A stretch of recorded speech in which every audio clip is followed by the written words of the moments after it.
السلام علیکم ملګرو دوستانو، زه ملک خان مځغی ور بیا ستاسو په خدمت کې حاضر یم.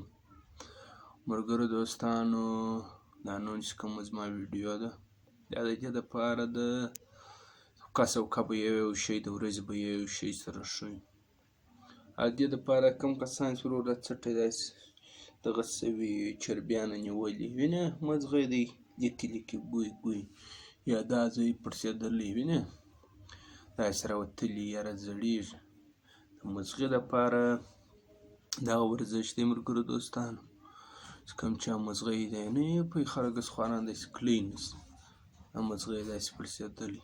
د دې دپاره دا کوم درې ورزشه چې دي سالیوار هغه کور ته هم دا کوی شي داسې پر چوکیو پر شي چې پرېوتی سل لاسونه دغه مخ ته که مځغی بس خالي وباسه کور ته هم کوی شي پر بالښت هم کوی شي پر هر شي کوی شي.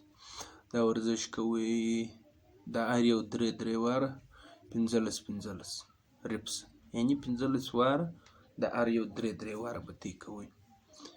او د دې سره چینل به در سره سبسکرایب کړي، لایک به کړئ، کمنټ به پر وکړئ.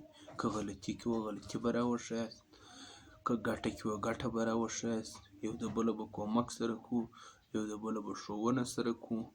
نو ستاسو د ګردو ډېره مننه کوو او د ویډیو د کتنو مې کور ودانۍ وایي یو جهان مننه.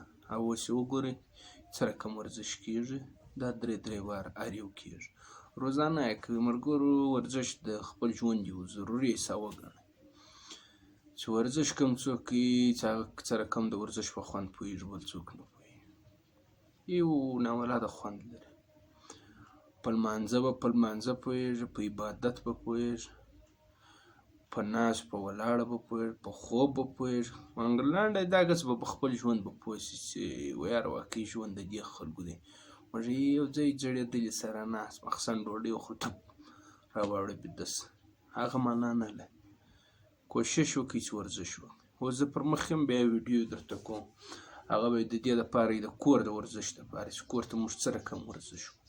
کور ته به لازمي ورزش کوو. ټیک څه کله به د لاسه نه کېږي کور ته به لازمي ورزش کوئ په هر صورت یې کوئ. زه هغه د کور ورزش یم انشاءالله په روانو ویډیو کې بیا درته دغه کوم چې کور څه رقم موږ ورزش وکړو چې شي وکړو څنګه یې وکړو څنګه یې نه وکړو. نو ډېره مننه. کور ودان.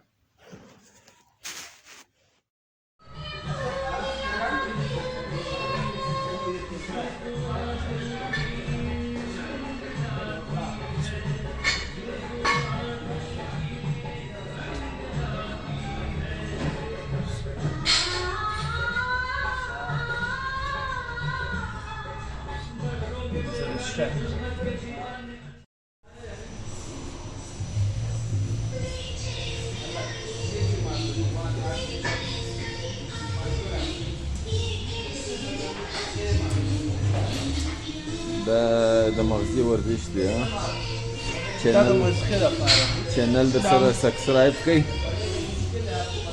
شاباش پسې بیا سټاپ